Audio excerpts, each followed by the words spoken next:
Hey everyone, and welcome back to the Courage Conversation Show. I'm your host, Ashley Easter. I'm the founder and executive director of Courage 365, and we have a great show planned for you tonight. We are going to be talking with Brian Cardoza. He is an amazing person, an artist, a survivor, an advocate, so many wonderful things that he is doing in the world. And we're going to have him come on the show. I think I was on, I'm not sure exactly what it was called. I'll ask him when he's on screen, but it was like a live type of recording that he was doing a few years ago, like an all day sort of seminar type of thing. And it was really awesome. And so I'm really excited to actually have him on the show with us today. So let me just get into his bio really quickly, and then we'll be able to introduce him in person. So Brian Cardoza is a national speaker, a survivor, an author, an international artist, and a gourmet cookie maker. And we're going to get into talking about those cookies because that sounds pretty cool. And so before we bring on Brian to the show, I'm going to pause just for a minute for these messages. Talk about it. I was told not to talk about it. So I'm here to talk about it.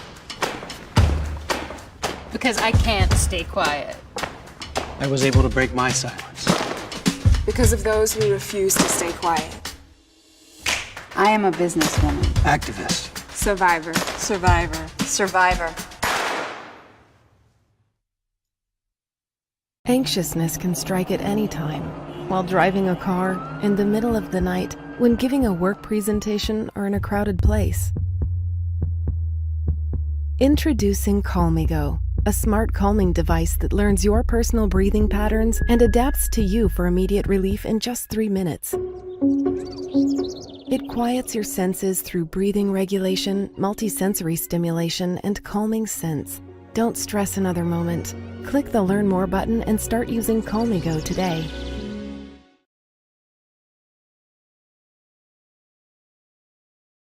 Hey everyone, welcome back to the Courage Conversation Show. I'm Ashley, and this is Brian Cardoza. Hey Brian, how are you today? Sweaty. It's hot in North Carolina. How about you? It is a little bit warm here, that is for sure. Thank you so much for coming on the show. You have so much, just so much insight into this topic as a male survivor, and I know it's really going to resonate with our audience. And kind of the first question I wanted to ask you is about your artwork. So I know I've seen paintings that you've done in the past. I'd also include writing as a form of art, and then you're doing these gourmet cookies. And when we messaged this morning, you were making like 2,000 cookies, something like that, a whole lot of cookies. 2,400. Yeah. Oh Yeah. my gosh. So tell me a little bit about your art and how art maybe works into your healing journey, or how it's maybe been a place of empowerment for you. So for me, it's kind of a catch-22. When I was younger, so for those that probably look this up later on or whatever, my mom was one of my major physical, emotional, and abusers. So I say that so that I can preface it with this comment. The one thing that my mom was like this stupid good artist. Like, you would give her a photo and you'd be like, recreate it, and then you'd be like, oh, this has got to be the painting because it's bigger than the picture. You know what I mean? Like, Yeah. she was that good. And so when I was younger, I'd start painting, I'd start drawing, and it was probably on the top 5 worst beatings I got because I couldn't draw and paint as well as her. And so I stopped doing any creative stuff for years, just due to that lesson. You know what I mean? And so many years later, I pick up the pencil again, I start drawing, I start painting, and I start doing stuff that resonates with me without having to have, I guess the term would be, any outside validation from somebody else. And I was just starting to paint for myself. And then the next thing I know, I didn't have the internet. So you think that your little picture on someplace is only going to go to your neighborhood. You know what I mean? So when you're sending paintings to Canada, New Zealand, London, you're just like, oh, Okay. And so it helped me communicate. It helped me communicate a little bit of the pain that I was going through, and also helped me learn how to show the world how I saw it, if that makes any sense. It does. Yeah. And I love how you took something that for many years was a painful thing, thinking about art, how you've been treated around your art, and now you're reclaiming it and using it to tell your story. That is so powerful. I mean, again, the paintings, amazing. And we can, talk about that at the end if you have any links to share so people can see your artwork. Sure. Um, Yeah. yeah, yeah, but, you're also doing, like, making these cookies, and they're gourmet cookies, and they look delicious. Tell me how you kind of work that into your journey, and is that also, like, a cathartic release to do that? So for the last 2 years, I've owned a gourmet cookie and coffee truck where I go Wow. around to certain events and do all kinds of stuff. And I started it during the pandemic. During the first part of the pandemic, on Facebook, I used to do free art lessons because we were all quarantining. And I was like, you know what? We all need to just stay at home. And if I can supply an hour of entertainment and lesson for somebody, then maybe I'm helping out in the great cause. Yeah. And so I started doing that. And then I I I honestly I probably haven't. I got a commission for a painting like 6 months ago, and that Mhm. was the first time I picked up a brush in probably 12, 13 months. It's been that long now since I picked up a brush. And so what I've always said is the survivor is, if you're a creative and you're a survivor, you also need to always be creating, all right? Mm. Because I have found that when I have talked to, as an advocate and as a North Carolina certified peer support specialist and all this kind of stuff, that when I talk to other survivors that are creative, I Yeah. find that they they start to spiral a little bit when they stop being creative. And so what I'll end up doing, and it's probably just a fathering technique that I probably need to get out of because it's expensive. But I'll go to the store and I'll buy them some cheap paints and canvas and a brush, and I'll just like hand it to them, be like, "Go create, go do Yeah. something."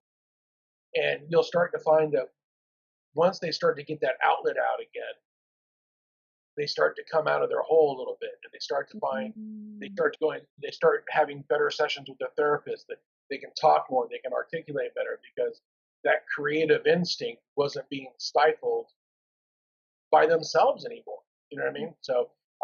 So what I do now, because I'm not being creative on canvas or in writing, I'm creating different kinds of cookies. So, like yesterday, I just did a double dark chocolate stuffed orange cookie. Oh, Um, wow. yeah, I, That I, sounds I, amazing. yeah, I have lemon meringue cookies. I have a bourbon soaked mango and butterscotch cookie. I have whiskey cookies. I have all kinds of stuff where I can just play. Um, and then the cool thing about it is, for me personally, is I get almost instant gratification and affirmation that it's a good product because I'll be like, "Here, try this," and people will be like, "I hate you," and I'm like, "That means it's good." You know what I mean? And uh, so for me, it's nice, because of the way I came up, which was not pleasant. It's nice to have that instant gratification where I'm like, "Here, try this," and they're just like, "I hate you. I need 12." You're like, "Yeah, I know." So Wow. I think that's so beautiful, and also the connection that you've made between, noticing how when survivors who have a creative bent aren't creating, how they kind of go back into their shell, but when you give them even just, some paintbrushes, how it makes their therapy appointments more meaningful, and I mean, that's really great, and I hope that people listening will take that away as, if you don't even have to. I think that there's this myth that to be creative, you have to be like Brian, who's able to sell his paintings across the world. But Yeah. You don't have to. You can just, No. I love adult coloring pages, and nobody's going to buy that. Sometimes I put it Yes. on the refrigerator. My husband's like, good job, Ashley. But aside Yes. from that. Yes. Yes. A little magnet up there and everything. Yeah. No, I totally. And so I used to teach um, art to survivors, and they all came in with this same concept of like, well, I'm not nearly as good as you, and I was always just like, I don't give a damn. We're gonna go work this out. You know what I mean? And you're gonna do the best damn stick figure you can do, Yeah. and you're gonna get applause, and you're gonna be appreciated for the emotion and the attempt and the expression. Um, so I look at art like this, and I look at, and I don't want to try to be divisive, but well, I mean reductive. Sorry. I look at art the same way as I looked at when I was powerlifting. I look at it as the same way as going to therapy. Right? Is every time you do it, it's the few things in the world that every time you do it, you get better. Mm. Right? Like, because every time you pick up a pencil and you just try to sketch another couple more minutes, you're going to be a little bit better than you were before.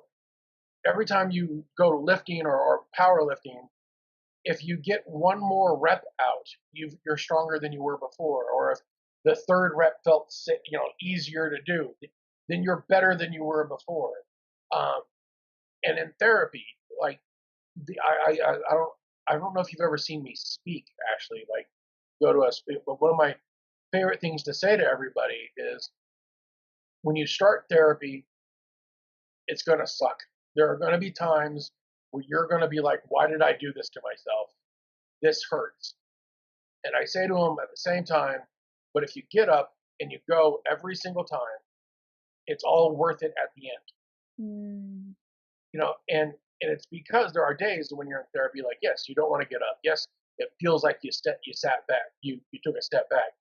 But what you don't realize is that when you feel like you took a step back, the reason why you feel like that is because you're now recognizing when you're going backwards or forwards. And that's the progress of therapy. That's the progress of healing, is that you can now be like, oh crap, that was a step back. Wait, but now I can see that. That's actually a step forward. And I think people have a misnomer on therapy that, you walk in and they do a stopwatch in front of you with a little circular broom in the back, and you're like, you're good, and you're like, oh, I'm never gonna. No, your therapy is years, and sometimes can be, and every little thing you can do to make those better and more helpful is incredible. One of my favorite sayings in the world is, we know that for survivors of domestic violence, sexual abuse, physical abuse, and neglect, that the sooner into therapy, the sooner into recovery. So that is tantamount for everybody who is listening to these podcasts, who has thought about or not thought about joining into a healing organization that helps you overcome, like physically licensed therapists. I cannot say this enough. Like physical licensed therapists, your life gets better. Yeah. That's amazing. Thank you for that. That's really wise. Well, another topic I kind of want to get your perspective on is something that you suggested us discussing a little bit, and that is male survivors, and particularly you mentioned two different places that they're either portrayed differently, I think, than women in the media, or they're treated differently in different treatment centers or domestic violence prevention centers. And as a male survivor, as somebody who's an advocate and certified peer support group leader, what have you seen are some of the differences between the ways men survivors are treated different than women survivors in both media and in the helping spaces? Yeah. So, all right. So I'm gonna give you a quick story on my rundown of my very first appointment Okay. with my rape crisis center appointed therapist. Right. I was in Boston. it's a really kind of I look back on it now actually, and I'm like, oh my god, I was a moron, right? But so here's what so I'm in Boston. I get off the train stations the train stop, 2 stops before the rape crisis center because I didn't want anybody to see this guy going to a rape crisis center. Like for some reason I thought everybody was going to know I was going there, right? Nobody cared. But so I get off, I go upstairs, and I'm far older than you are, so I don't know if you remember the fake green leather chairs with the little brass buttons in them. Yes, yes. So they had a bunch of those in the seats, for seats, and I sit down in one. And off to my left, there was an office, and there was about 5 or 6 women in the office. One pokes her head out, looks at me, comes back to the rest of the group, waits a couple seconds, walks over to me and goes, in the most terse and rude voice I've ever heard in that, she goes, "Can I help you?" I was like, I'm here to see David. She's like, "Oh," and then just walked away. And then unilaterally, every single lady came out of that office, asked me the exact same question, right after each other, until David came and pulled me into the office. And when I talked to my therapist, David, at the time, he had a little terse conversation with them, which quelled that. But that was still how I was approached the very first time going into therapy. And then fast forward, about 4 years ago, I'm in a different area, and I've done all my education. I went to an advanced program for peer support specialists that was taught at Chapel Hill and North Carolina State to become certified to do this work, so I could help fellow survivors in a clinical building. And went to my local rape crisis center, talked to the executive director, and was like, "Hey, so here's my certificate. Here's all this. Can I get an application? Can I at least attempt to try to work here?" And she looked me dead in the face, actually. She goes, "We're not going to hire you." I was like, "Why?" She's like, "You're a guy." Like, Wow. why? And I told other people this story, and they're like, "Well, you should have sued him." And I was like, "Why would I sue? Who's going to win that lawsuit, right? The only people that are going to lose in that lawsuit are the victims that would have needed that money for that therapy. Like, I'm not going to do that, you know." And so there are these, and then in that same place that they called me up to the front because there was like this shady guy that was hanging out up front. And those that can't see, I take up a lot of the screen because I am this big. I am 6'2". I'm a large human being. So they called me up to the front to scare away a guy at their door. And then as I'm walking away from him, I turn around and look at him. I'm like, "Hey, did anybody ask him if he needed counseling? Did anybody ask him if he was just scared to death to come into a rape crisis center?" And they were like, "No." I was like, "Then why did you pull me up here to scare him?" Right?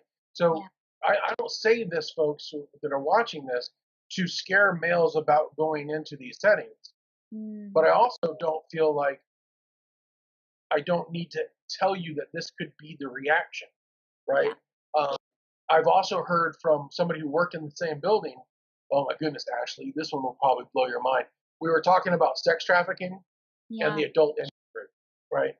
And so those that don't know me, I was sold into sex trafficking when I was 6 till I was 9. So I'm very intimate with this epidemic. So we're talking about sex trafficking in the adult industry, and they're like, "Well, little Julie left Kansas to go to California to be a movie. Now she's a porn star, and she's being kidnapped and all this kind of stuff." And I was just like, "Well, let's bear in mind that little Johnny probably left Kansas too, and is having the same thing happen to him. What are we going to do about helping our male survivors?" And one of the employees of the Rape Crisis Center in that conversation actually looked me dead in the face. She goes, "Yeah, but the guys enjoy it." I was like, what? Males are not just perpetrators, we're victims. Right. And And when you look at the actual numbers, the actual statistics across the nation, and then you look at the reporting ratios, you look at the actual ratios for 501c3s of who they're seeing and what they're seeing them for and the age groups, there is not a single one of those people that do not believe that the 1 in 6 male number should be higher than it is, because males don't report when we refuse to report when it's a woman who is taking advantage of us. Right. When we do report, we're not believed. And then if we do report to an officer, oftentimes, just like with domestic violence, they won't take a report because, come on, dude, suck it up. Mm. You know what I mean? So like Yeah. that's stuff that male survivors have to be aware of, that this could be some of the things you're going into. Now, one of the things that I've been blessed with and cursed with is the ability to be empathetic with other people's needs and desires. So now I say this so that anybody listening to this can bear this in mind.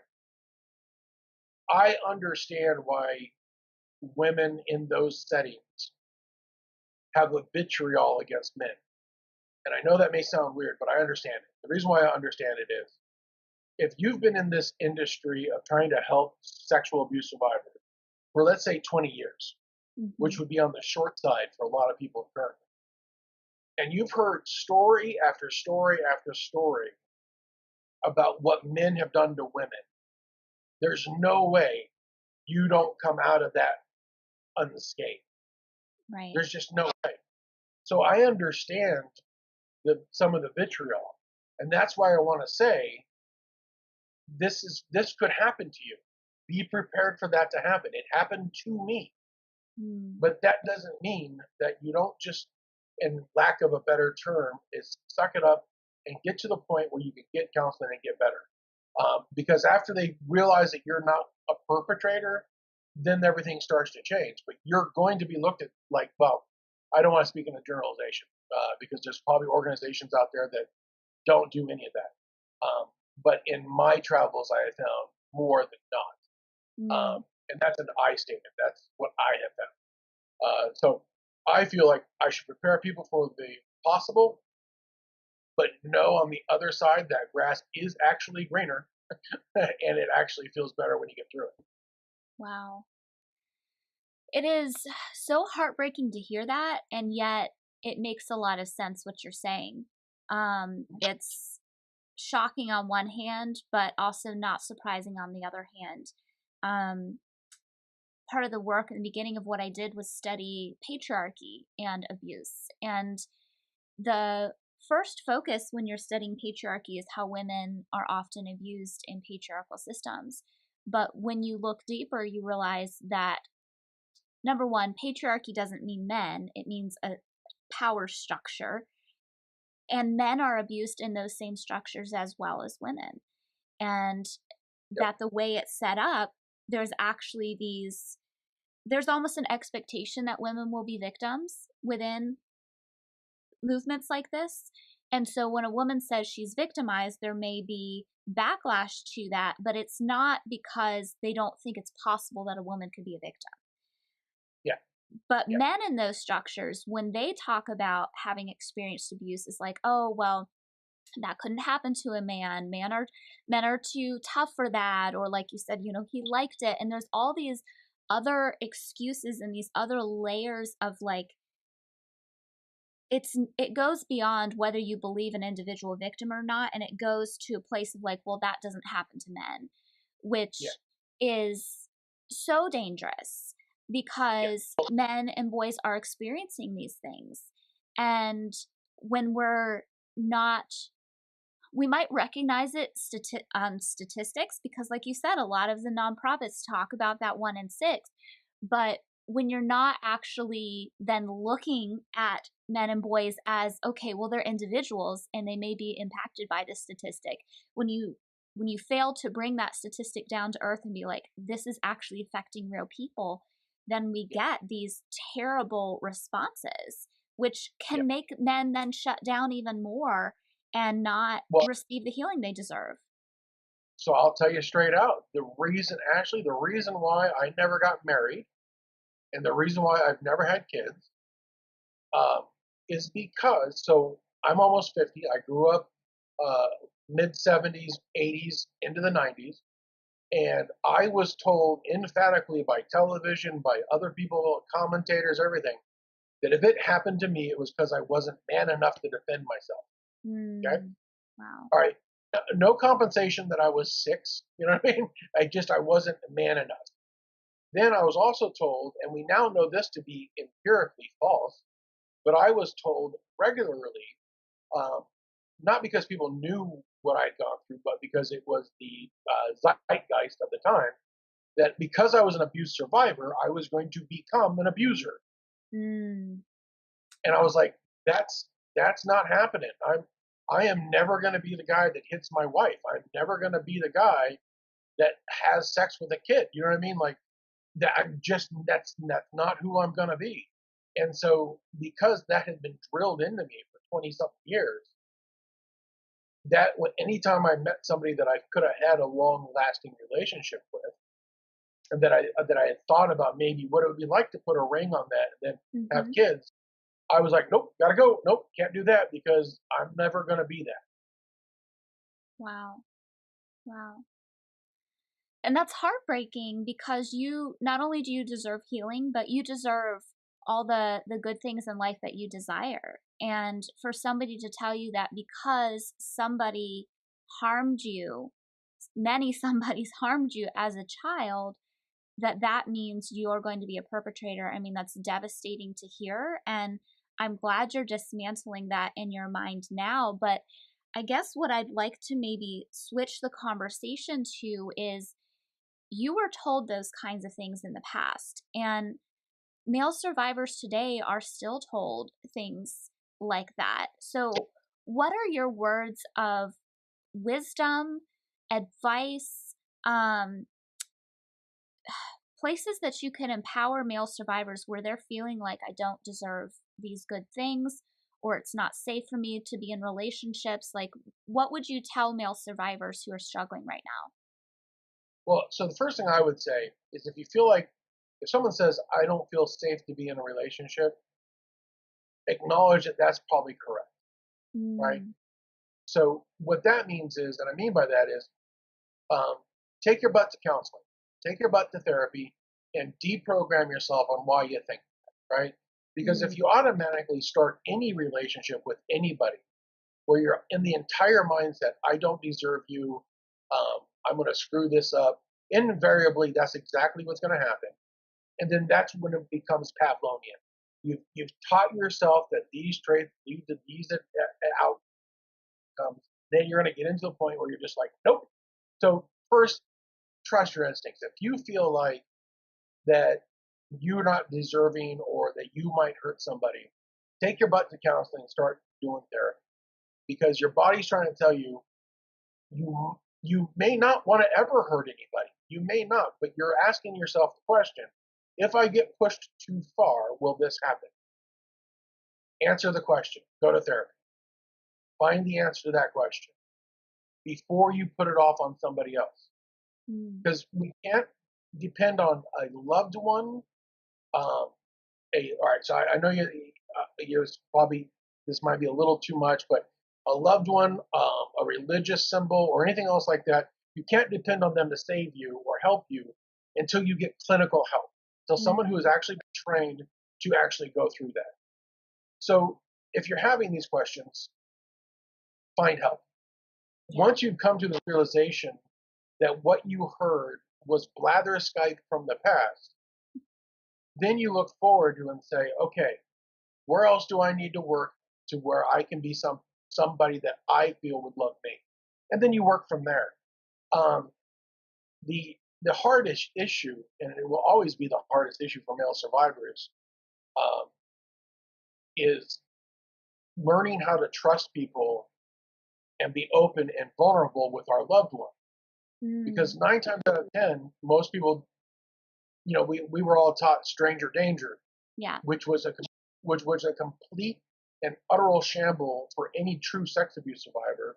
Not that stranger danger didn't happen, but the real number is that it's almost 90% of sex abuse survivors knew their perpetrator, Right. or a family member of.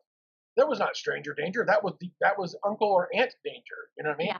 And so we've developed this, again, Pavlovian response that if we let people get close to us, they'll hurt us. Um, honestly, to this day, actually, I don't hug people. I don't let people touch me because for the first 20 years, 25 years of my life, when someone touched me, they were either trying to kill me or they were trying to rape me. Yeah. You know what I mean? So I like, no, like if I'm intimate with somebody, like if I'm in a relationship, I'll let them touch me, but I am king of the fist bump and the handshake. Yeah. Like, Yeah. like we're good. So I would recommend if you're having those questions, seek the proper help. I would also say, and it's the only piece of advice I ever got from my father that was worth a damn. And and I always like to impart it on anybody because it was the one time, from the mouth of idiots, wisdom can come. He he once said to me, Brian, if you ever have to ask if you're in love, you're not. And I was like, wow, that's astute for a moron. So I would say that, like, if you're asking yourself if you need to fix something, then you do. Yeah. It's that simple. Wow. Yes. And I love that call to therapy, and I think it's so important that we remove the stigma of therapy in general, but especially the stigma of therapy for men, because I think it's becoming more and more accepted for women to go to therapy. Um, but I think there's still a lot of stigma around men going to therapy. And so if a male survivor is thinking like, you know what, I think I might need to go to therapy, it might be helpful for me, but they're afraid of what people would think. What would your advice be to them if they're nervous about how people around them are going to react? Um, it's so funny you asked this question. So I was driving back from my kitchen today, and I thought about this. I thought about this. Um, and it's a very kind of cold-hearted answer, actually, but it's incredibly accurate.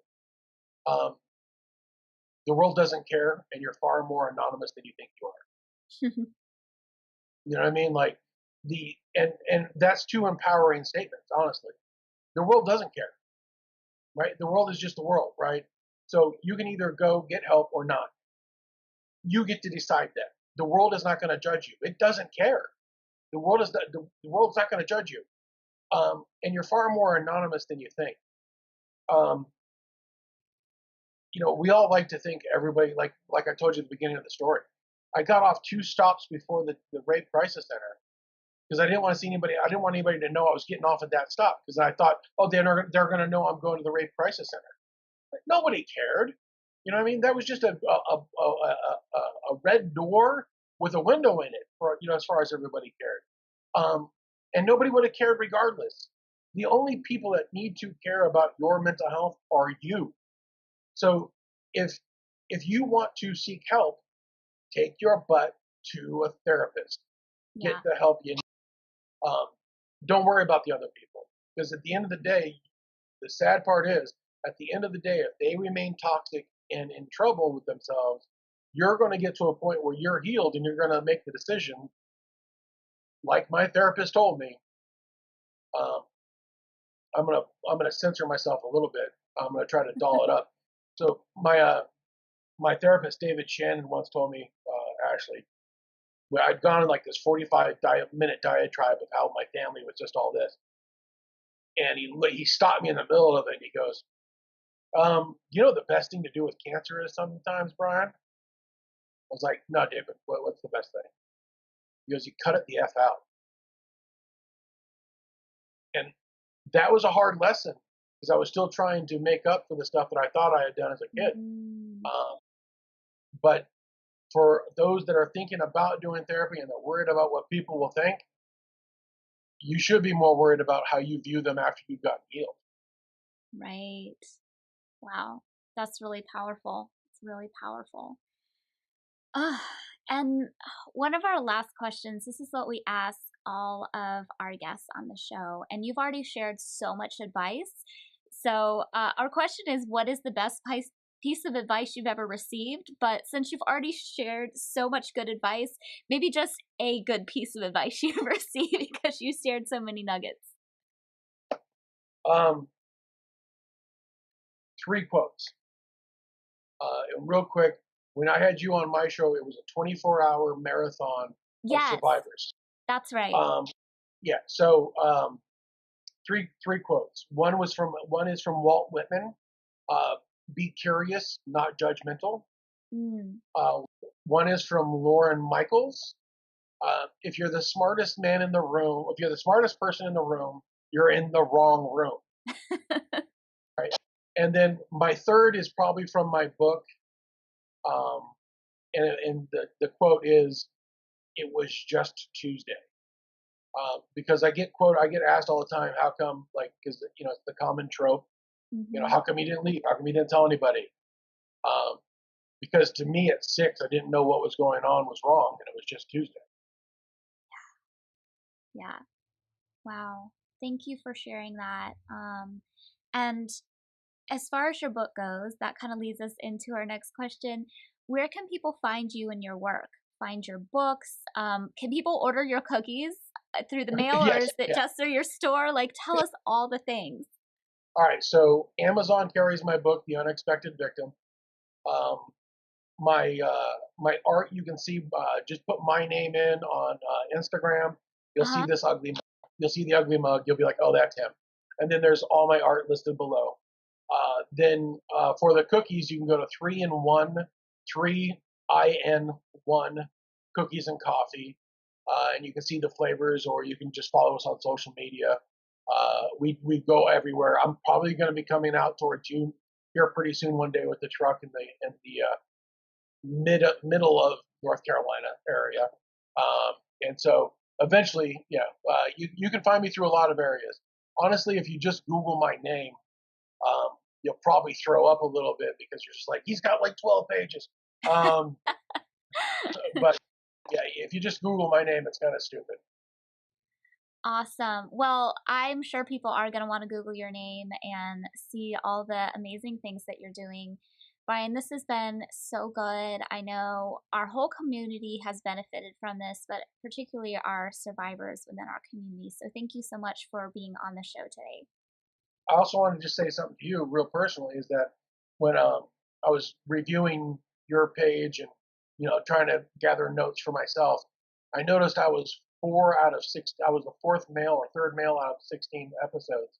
Mm-hmm. Thank you for thinking of us as males, and please keep that up because I have seen too many times where there'll be something like this starts, and there'll be a spattering of guys every once in a while, but then it becomes completely one-sided, and male voices are completely thrown to the side. So I really appreciate you doing that and keeping the time, and I really, really appreciate you, and I hope you keep doing it. Thank you so much. I appreciate that. And everyone, thank you all so much for tuning in. You can, of course, follow Brian on his social media, and then you can follow us on our social media. We're on Instagram, Facebook, Twitter, and YouTube. We stream the show every Thursday night at 7 p.m. Eastern. We are nearing the end of this third season of Courage Conversations. And when we end it, we'll have about a week break, and then we'll have the 30 Days of Courage coming up in October. That'll be from October 1st through the 30th. It's going to be a really powerful event. All you have to do is join our Facebook group, which we have a public page, but the private Facebook group is where the event is going to happen. There's going to be self-care challenges and prizes, some amazing speakers. We're going to have peer support groups, all kinds of things. You're going to want to get involved. So be on the lookout for all the information coming from there. And of course, you can also visit us on our website, courage365.org. And when you visit us there, just for being a guest on our website, you can download this free ebook, 5 Keys to Living a Life of Courage. All you have to do is go to our website, scroll down to the bottom of the page, and it's there. It's completely free. and it will help you take your next most courageous steps on your healing journey. We also have a need help tab on our website. So if you're in need of different types of resources, if you're a male survivor, we've listed resources there for you, different hotlines as well. So that is available. And then one last thing I want to tell you about, one of my favorite resources we have is we have a text messaging community. And in this text messaging community, there are texts that are inspirational, empowering text messages that are sent out Monday through Friday. This is something totally free for you to sign up for. You're not going to get spammed. You're not going to get message from other random people on the list. It's just going to be empowering messages from us Monday through Friday. And all you have to do to sign up for that is get out a piece of paper or pull out your phone. If you want to sign up now, go to a clean text message and type in this phone number at the top. It is 917-809-7311. That is 917-809-7311. And then in the message section, just type the word courage and hit submit. When you do, you'll be added to our text message list. And yes, I am the one who responds if you happen to message back, though there's never any pressure to do so. We've seen so many good connections come through this, and it's just kind of a empowering shot in the arm of courage in the morning. Thank you all so much for listening. It's been a pleasure having you with us today. Please be sure to share this on your social media, and as always, live with courage.